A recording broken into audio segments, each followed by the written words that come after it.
24 horas. Radio Nacional de España. Miguel Ángel Domínguez.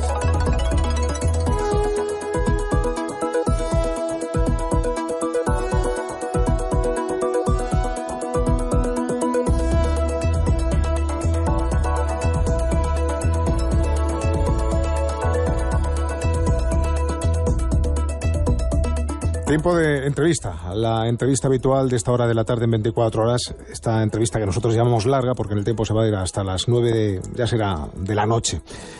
En este estudio 101 de la Casa de la Radio hemos invitado hoy, en este 7 de octubre, a Alberto Garzón, candidato de Izquierda Unida a la presidencia del Gobierno, y en los últimos días muy presente en los medios de comunicación debido a sus negociaciones con Podemos para tratar de sacar una candidatura conjunta, una candidatura que ya les anticipo, ya saben ustedes, si han seguido nuestros informativos, candidatura que no ha cuajado finalmente. Señor Garzón, muy buenas tardes. Hola, muy buenas tardes, muchas gracias. Gracias a usted por estar aquí. Al final parece que no habrá candidatura, no habrá candidatura unitaria de izquierda. ¿Quién ha roto? Bueno, nosotros los hemos intentado hasta el último minuto, como quien dice. Desde luego hemos tenido siempre muy claro que lo importante era priorizar el sentido del país, el sentido de la sociedad, y no mirarnos el ombligo, ni pensar en las organizaciones ni en las siglas, sino pensar en las posibilidades que teníamos conformando esta candidatura unitaria. Por lo tanto, yo no entraría en discusiones de quién ha sido concretamente. Lo que sí podemos decir es que nosotros nos hemos dejado la piel por intentarlo. Nos hemos dejado la piel por intentar que las experiencias municipales exitosas del 24M, como pueden ser la de Madrid, como Manuela Carmena, la de Zaragoza con Pedro Santiesteve, la de Barcelona con Ada Colau, tuvieran una réplica a nivel general en las elecciones de diciembre. Lo hemos intentado y de hecho hemos entendido que ese era el mensaje de la ciudadanía que había que repetir con las fuerzas rupturistas, que siendo proyectos diferentes teníamos espacios en común. Pero es verdad que Podemos tiene una hoja de ruta distinta, que ellos entienden que tienen que ir solos a las elecciones y en todo caso con una incorporación a modo de fichajes de algunas otras personas procedentes de otras formaciones, y esto para nosotros no era posible. Estas conversaciones, no sé si lo he entendido bien, señor Garzón, ¿se han roto más bien por las formas que por el fondo? Han hablado usted de siglas, literalmente. Bueno, nosotros dejamos muy claro que estábamos dispuestos a hablar absolutamente de todo y que estábamos dispuestos a hacerlo en aras de encontrar una solución que fuera pues encontrarnos en torno a un proyecto político, un programa de 20, 30 puntos que permitieran pues salir de la crisis económica y política en la que está sumida nuestro país, desde luego desde los valores y principios que nosotros identificamos con la izquierda política. Nosotros teníamos muy claro que podíamos hablar absolutamente de todos y que nunca iban a ser las siglas un problema, porque de hecho creo que eso fue un mensaje del 24M. Sí, no es un problema porque no pueden ir ustedes con las siglas o detrás o debajo de las siglas de Podemos. No es una cuestión de siglas, evidentemente. Nosotros entendemos que había que estar dispuestos a hablar de todo y desde luego podíamos haber hablado de todas estas circunstancias. Tuvimos una reunión, representante de Izquierda Unida de Podemos, el martes y se llamaron para quedar en una nueva reunión el jueves, pero ayer mismo, martes, por la tarde, Podemos desechaba la opción de volverse a encontrar porque consideraba que ya no había margen para ese diálogo, que en todo caso no era una negociación, sino en todo caso eran conversaciones para facilitar un posible acuerdo posterior. Por lo tanto, no hemos llegado a hablar realmente de las cuestiones de las siglas. Lo que sí es cierto es que nosotros estamos dispuestos a hablar de todo. La razón de Podemos, porque indirectamente me está usted diciendo que quien ha roto, a su entender, es Podemos. La razón de ese no encuentro que en principio sí estaba pactado, ¿qué les han dicho?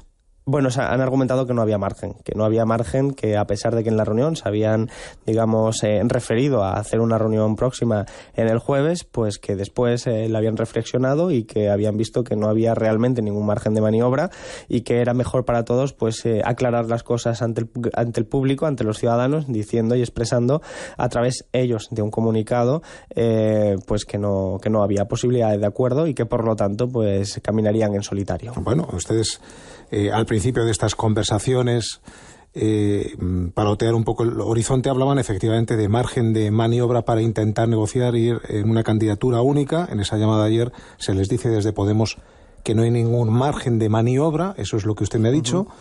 Claro, eso del margen es muy amplio, porque yo pensaba que a lo mejor la ruptura pasaba por algún punto o algunos puntos, pero por un margen. Eso es muy grande.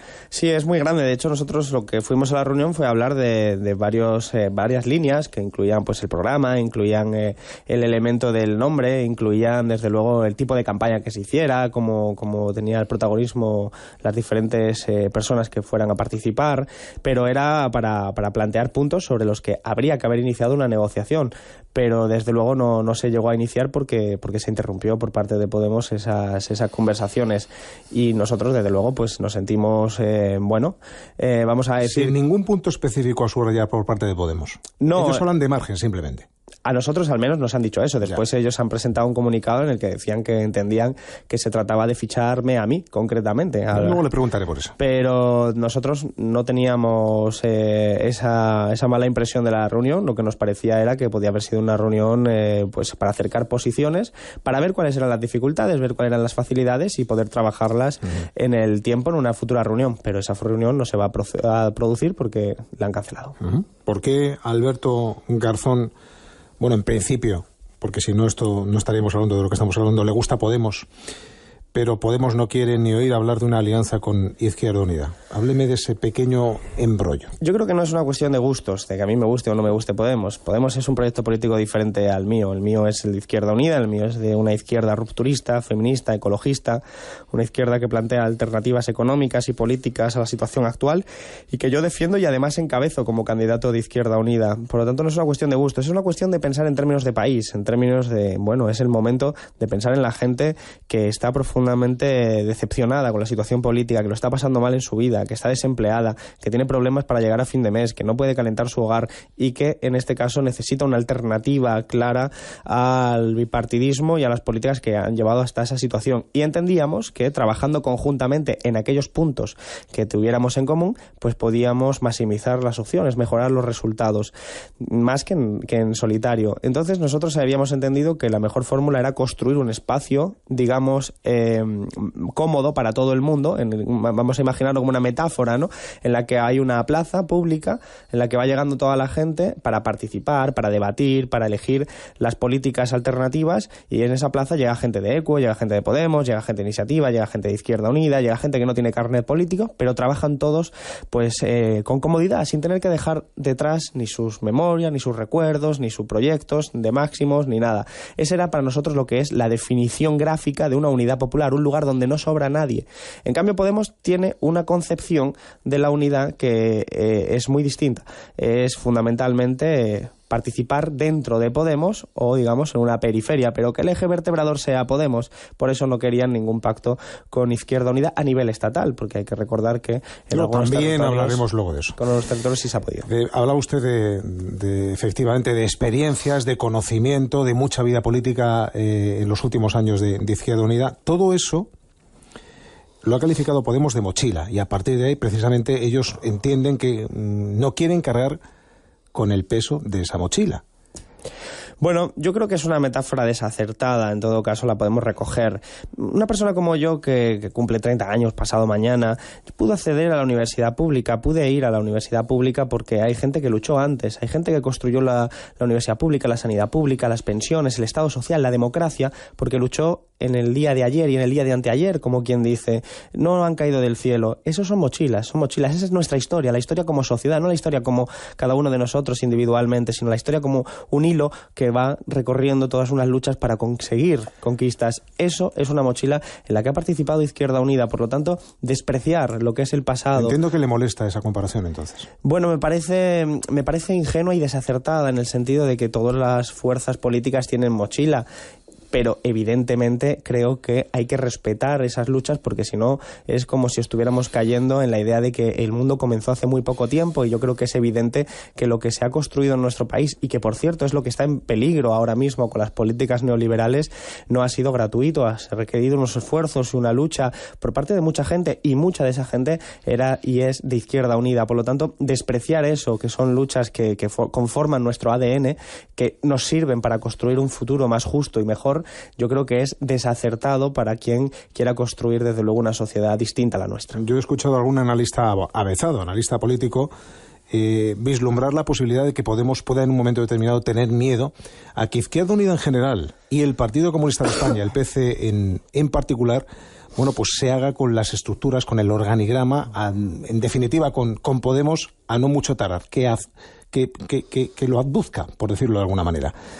¿Hay algo, puede haber algo de cierto en eso? En todo caso, ¿ha atisbado usted ese tipo de recelos en Podemos?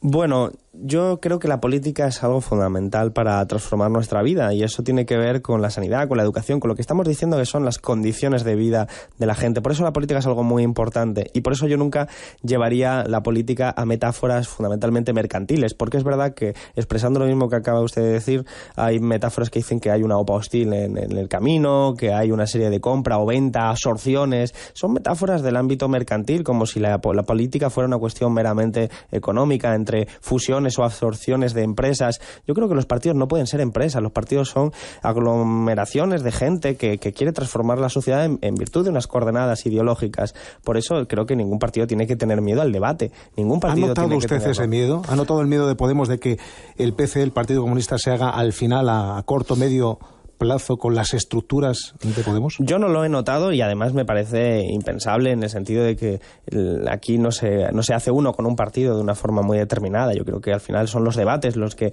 establecen qué política se defiende y qué política no se defiende, y ahí es donde nosotros, desde luego, desde nuestra autonomía en Izquierda Unida, en el partido, nosotros tenemos muy claro cuál es nuestro horizonte de máximos. Es un horizonte de máximos en el que queremos una sociedad anticapitalista, y en ese sentido nosotros trabajamos con un programa de máximos, pero para ir a unas elecciones, para encontrarnos en común con otras fuerzas que no opinan necesariamente lo mismo en todos los aspectos de la política que nosotros, establecemos un programa de mínimos, y ese programa de mínimos es el que nos podría haber articulado en una candidatura unitaria.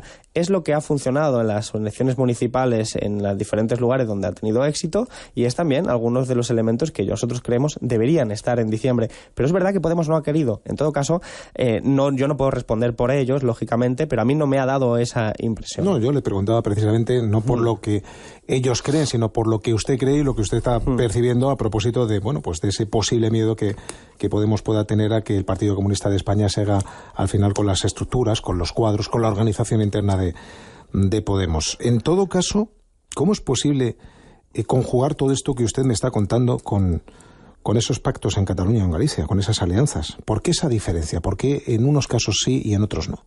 Bueno, eso es una pregunta también fundamentalmente para Podemos, porque es Podemos quien establece la diferencia. Pero Es Podemos estoy haciendo usted, señor Sí, por supuesto, ¿no? Yo desde luego agradecido siempre de todas las preguntas y con ánimo de responderlas. Lo cierto es que en Cataluña y en Galicia, Izquierda Unida junto con Anova y Izquierda Unida junto con Iniciativa han llegado a preacuerdos políticos con Podemos para ir juntos a las elecciones generales. Eso es porque Podemos ha establecido allí una serie de condiciones más laxas que no establecen el resto del Estado, y es que en el resto del Estado pues no quiere ir con Izquierda Unida Federal, pero en Cataluña y en Galicia, por circunstancias que solo la hoja de ruta de Podemos podría conocer, la gente de Podemos que la ha elaborado, sí se puede allí en aquellos lugares. Nosotros no nos sentimos incómodos, nuestra gente allí pues consigue el propósito de la unidad popular, y mientras la contradicción yo creo que recae en el tejado de Podemos, porque nosotros también queremos que eso hubiera sido en el resto del Estado, pero es Podemos quien mantiene esa diferencia. Y en estas, y por cerrar este círculo, usted se va a presentar a las primarias de Ahora en Común. ¿Qué aporta esa marca que no aporta Izquierda Unida? Bueno, yo creo que no es una cuestión tampoco de marca, es otro concepto como marcas, mercantil. siglas, movimiento político. Efectivamente. Más bien me refiero, efectivamente, disculpe, me refiero a movimiento político, a formación política, más que efectivamente es por la concepción política. Nosotros creemos que para transformar esta sociedad y para evitar que se consoliden los recortes en el Estado social, los recortes que comenzó Zapatero y que prosiguió Rajoy en estos 4 últimos años, que yo he pasado en el Congreso teniendo mucha experiencia de cómo se ha aprobado todo este tipo de recortes, nosotros creemos que todo esto no lo podemos hacer en solitario y que hay que hacerlo con más gente, y que es un momento en el que, como decía antes, aunque no lo compartamos todo con la gente con la que trabajamos, es importante ponernos de acuerdo. Es más, es importante subrayar y ponerle el acento a lo que tenemos en común y aparcar la diferencia. Y eso es lo que nos ha hecho ir a una plataforma como Ahora en Común, en la que desgraciadamente no está todo el mundo que nos gustaría. A nosotros nos hubiera gustado que estuviera Podemos, nos hubiera gustado que estuviera Equo, nos hubiera gustado que estuviera todas las fuerzas que más o menos podemos llegar a ciertos acuerdos y que todas hubiéramos competido en unas primarias para la candidatura a las elecciones desde el Estado, para las diferentes provincias, porque yo creo que hubiera sido un escenario profundamente ilusionante.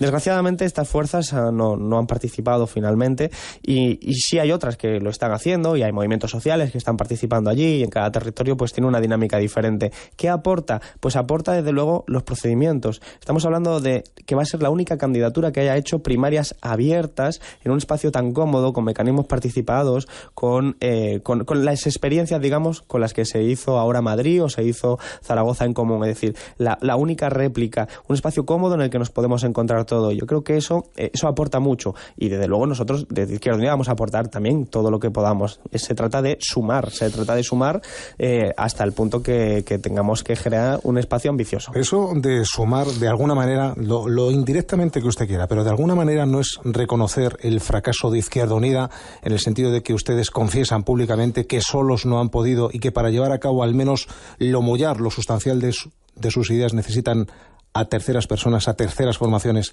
para poderlo llevar a cabo. ¿No es de alguna manera reconocer el fracaso de Izquierda Unida? Yo no lo llamaría fracaso, desde luego, porque aquí durante mucho tiempo en nuestro país el 90% de la gente votaba PP y PSOE en los tiempos de la burbuja inmobiliaria, en los tiempos del milagro económico de Rato, ahora que vemos dónde acaba esta persona. En esos tiempos los que luchábamos contra la especulación inmobiliaria, los que luchábamos contra ese modelo, estábamos en Izquierda Unida y nos llamaban locos, nos llamaban insensatos. Nos llamaban locos e insensatos porque decíamos que estábamos destruyendo y porque no estábamos aceptando que ese milagro económico era real. Con el tiempo se nos ha dado la razón en esto y en muchas otras cosas, como puede ser los tiempos de Julián Guita con respecto a Europa. Por lo tanto, ese proyecto, la Izquierda Unida, ha tenido un peso fundamental a lo largo de los últimos años y las últimas décadas. Y en este preciso momento, nosotros lo que hacemos es, en vez de priorizar, digamos, nuestro ombligo, que podríamos pensar en presentarnos solos a las elecciones y podríamos ir a un camino más sencillo, porque siempre es más sencillo estar con los que opinan como tú que los que opinan de forma diferente, hemos preferido entender que es que nosotros estamos en política para ayudar a la mayoría social, no para perpetuarnos como organización, y lo que estamos es para poner nuestra organización al servicio de la gente. Por lo tanto, es verdad, vamos a reunirnos con mucha más gente que nos va a sumar, que nosotros les vamos a sumar, porque lo importante no es el resultado electoral, lo importante es que consigamos transformar la sociedad, y para eso, evidentemente, necesitamos un buen resultado electoral, pero el objetivo hay que ponerlo con unas luces largas en vez de con las luces cortas. Como decimos en este tiempo, no nos preocupan las próximas elecciones, sino las próximas generaciones. Es que nos estamos disputando realmente un orden social y no solo unas cuantas actas de diputados. Símil por símil. Usted el de las luces largas, yo el de las líneas rojas. ¿Dónde están en Izquierda Unida para poder llegar a acuerdos? En el programa. Siempre van a estar en el programa. Es decir, ¿en el de ustedes? En el programa que nosotros podamos estar de acuerdo. Lógicamente nosotros sería impensable, y seguro que para los oyentes también, que Izquierda Unida llegara a un acuerdo con el Partido Popular, porque lógicamente opinan de forma muy contraria a nosotros. Si nosotros tenemos un programa diferente al de Podemos o al de Equo, eso es una evidencia. Nosotros, por ejemplo, tenemos una defensa de la nacionalización de las empresas estratégicas. ¿Eso es una línea roja? ¿De ahí no se apegan ustedes, por ejemplo? No, es una... Porque cuando hablamos de negociación, unos ceden y otros también. Por supuesto. ¿Hasta dónde pueden ceder ustedes y en qué cuestiones? Sí, lo pasa que, como decía anteriormente, no habíamos entrado en la negociación en ningún caso, porque solo eran los pasos previos para poder empezarla. Ahora bien, nosotros, como decía, tenemos una serie de programas de máximos para emplear la fórmula que estaba explicando antes. Por ejemplo, la nacionalización de las empresas energéticas, para que, evidentemente, ninguna persona tuviera privaciones fundamentales, como puede ser el pasar frío en invierno. Y en ese sentido, Podemos, por ejemplo, no la tiene. Sin embargo, creo que sí podemos llegar a acuerdos con Podemos en un programa de mínimos. En un programa de mínimos como era la defensa de la sanidad pública, la defensa de la educación pública y una serie de elementos fundamentales para desarrollar una vida digna. Ese programa es evidente. Nosotros no iríamos con una fuerza que quisiera privatizar, por ejemplo, la sanidad. O no iríamos con una fuerza que quisiera privatizar la educación. Entonces, en ese sentido, es ahí donde nosotros establecemos nuestras líneas rojas. Bueno, parece que en el terreno en el que ustedes se mueven, esas formaciones o esas organizaciones sociales, para ellas sería impensable todo eso que me está usted diciendo. ¿Perdón? Sí, para otro tipo de organizaciones dentro del entorno de la izquierda de este país, privatizar no parece que... Claro, por eso nosotros entendíamos que había posibilidades de un acuerdo y por eso nos hemos dejado la piel hasta el último minuto, porque entendíamos que más allá de nuestras diferencias, que son importantes en algunos casos, la gente que lo está pasando mal, la gente que cobra 423 euros al mes y lleva desempleada tanto tiempo, la gente que, como ejemplo en mi tierra, en diciembre, en Nochebuena del año pasado, hubo 3.000 personas pidiendo un bocadillo en el centro de la ciudad, esa gente le importa muy poco los problemas que tengan que ver con la sigla o con el nombre del candidato o candidata, lo que le importa es que haya una solución y por eso nosotros entendíamos que había que dejarse la piel para intentarlo. Desgraciadamente ha pasado lo que ha pasado, así que nosotros vamos a seguir construyendo y a seguir trabajando por una línea de que haya una solución de izquierda, rupturista, feminista, ecologista en diciembre para echar a Rajoy de la Moncloa y poner en marcha políticas alternativas. ¿No temen fragmentar el voto de la izquierda demasiado? Bueno, nosotros siempre hemos temido la fragmentación del voto de la izquierda y hemos, de hecho, iniciado este proceso en el que, insisto, nos hemos dejado la piel, la salud, hablando con todo el mundo, dialogando con todo el mundo. Creo que ha sido evidente en estos últimos meses todos nuestros esfuerzos por intentarlo, para no fragmentar a la izquierda y para no fragmentar a las fuerzas rupturistas. Sin embargo, dos no colaboran si uno no quiere y, por lo tanto, al final el escenario, aunque no sea el que nos guste, es el que es y, por lo tanto, nosotros, desde luego, lo que sí vamos a hacer es presentarnos a las elecciones con lo mejor de nuestra tradición y con la mejor de las expectativas. El próximo día 21 de diciembre es después, inmediatamente después de las elecciones generales del 20, todo apunta a que va a ser, eso es lo que dicen las encuestas, señor Garzón, el momento de las alianzas, pactos postelectorales, porque parece, que no va a haber mayorías absolutas. ¿Votaría Pedro Sánchez como presidente del gobierno, aunque el PSOE no sea la lista más votada? Yo creo que el Partido Socialista y el Partido Popular son dos partidos diferentes que, sin embargo, en el ámbito económico, fundamentalmente, se han puesto de acuerdo en lo fundamental. Se han puesto de acuerdo en reformar la Constitución del artículo 135 en el año 2011. El Partido Socialista hizo la reforma laboral del año 2010, el Partido Popular la del 2012.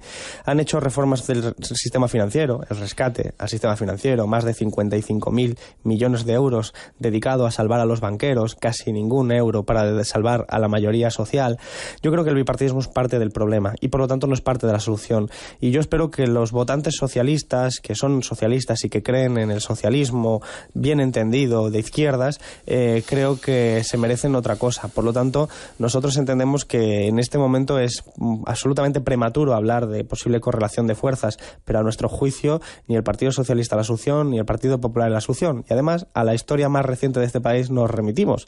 Los ajustes, los recortes los ha hecho en este país tanto Partido Popular como Partido Socialista y comparten mucho más de lo que les diferencian. Por lo tanto, entendemos Alberto que no Garzón entonces fórmula. Está más lejos, esto es un futurible, ya lo sé, pero sí, quizás sus potenciales votantes o a sus potenciales votantes les interesaría saber la respuesta respecto a si esto esté más lejos o más cerca en un momento determinado de votar a favor de Pedro Sánchez o una investidura a la presidencia del gobierno. Siendo un futurible estamos más lejos porque a nosotros lo que nos importa es que se haga política de izquierdas. Es decir, a nosotros, si nos van a rescatar al sistema financiero sin que haya un rescate a la ciudadanía, si nos van a hacer una reforma laboral en contra de los trabajadores en este país, nos da igual quién lo haga. Es decir, cuando lo hizo el Partido Socialista, nosotros salimos a la calle, salimos a las huelgas generales a protestar contra el gobierno de Zapatero en esa reforma laboral. Y después lo hicimos y protestamos también contra el Partido Popular. Nos interesan los hechos. No nos interesa que nos digan somos de izquierdas pero hacemos política de derechas. No, nosotros queremos que se haga política de izquierdas independientemente de lo que uno pueda decir. Por eso entendemos que lo que hay que hacer es armar una política radicalmente distinta a la que se ha aplicado en los últimos años y para eso hay que cambiar a los protagonistas. No puede ser ni el Partido Popular ni el Partido Socialista. ¿Cómo valora la irrupción, hablando de nuevos protagonistas, la irrupción de Ciudadanos?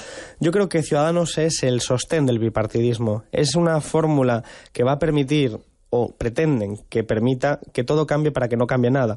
Es una fórmula según la cual, al final, en el programa, uno que analiza lo que van diciendo los dirigentes de Ciudadanos y analiza pues, lo que se han presentado en diferentes convocatorias electorales, ve más de lo mismo que Partido Popular y Partido Socialista, a veces incluso más radical en el ámbito económico, más liberal, más perjudicial para los trabajadores de este país. y sin embargo con una cara fresca, novedosa, porque evidentemente acaban de surgir desde hace poco tiempo, y creo que los hechos han demostrado que es el sostén del bipartidismo, porque apoyan al Partido Socialista en Andalucía, apoyan al Partido Popular en Cataluña, y podrían ser hipotéticamente en diciembre una fuerza que permita que todo siga igual para que no haya cambio. Uh-huh. Bueno, ellos han pasado en las últimas elecciones autonómicas en Cataluña de tener 9 diputados autonómicos a 25, casi ha triplicado su representación. Y fíjense el resultado, fíjense, señor Garzón, el resultado de su formación en Cataluña, integrada en Cataluña Sí que es Pot, Iniciativa per Catalunya, más Podemos, fundamentalmente.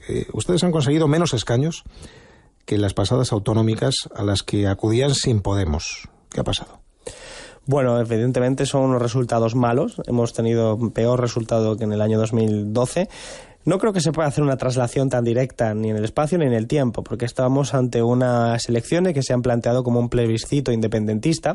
Yo he estado allí 9 días haciendo campaña y he percibido cómo a la gente, ha ahogado el mensaje social. No le importaba tanto la sanidad, la educación, las pensiones, como en este caso concreto el debate sobre independencia sí, independencia no.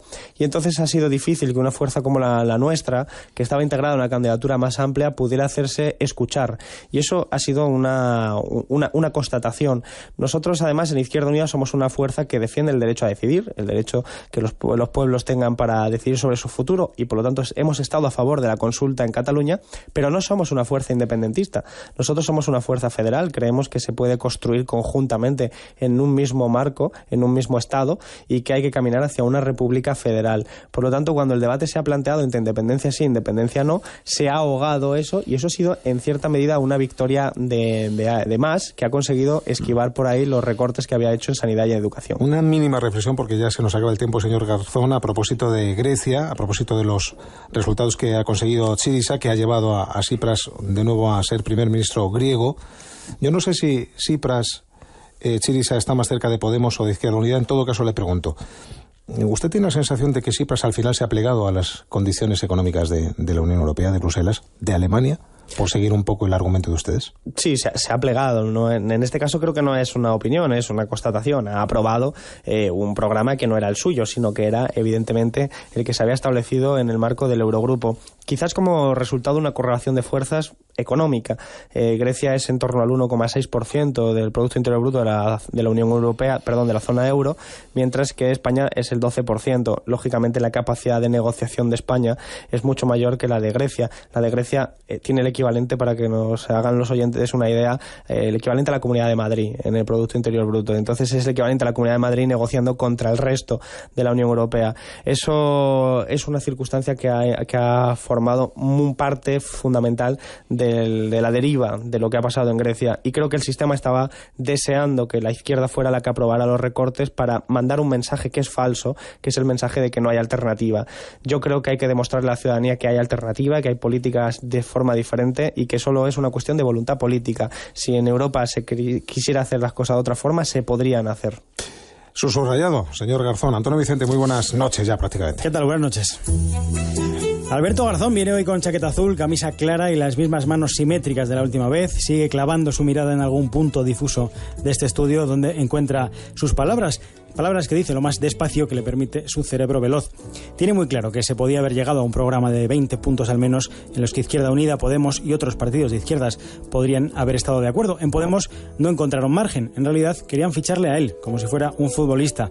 Él, sin embargo, seguirá sudando la camiseta en su partido, que sigue siendo Izquierda Unida, y su proyecto, un proyecto común donde no debería sobrar nadie, donde no sobra de hecho nadie. Para Podemos el paraguas, sin embargo, es solo Podemos. Las mochilas que uno lleva no pueden dejar de llevarlas ni los paracaidistas que caen reciente del cielo. En Izquierda Unida son mochileros a mucha honra y cargan con fracasos y dolores a los que es absurdo renunciar, porque son lecciones de vida. Ese no de Podemos y de ECO es una pena, pero no cambia la idea fundamental. Para cambiar las cosas hay que unirse, hay que sumar. Alberto Garzón siente estos meses la mirada acuciante de quienes ven escaparse una oportunidad única, de quienes ven en él al protagonista del Viejo y el Mar, tratando de conservar un inmenso apoyo que se desgasta a cada minuto. Él, sin embargo, es joven y tiene los pies en la tierra. Pide a los suyos calma, tiempo, confianza en las mismas ideas que les hicieron nacer y que les han mantenido vivos. Luchar contra la desigualdad, unir a quienes tienen menos, no rendirse. Eso será siempre ganar.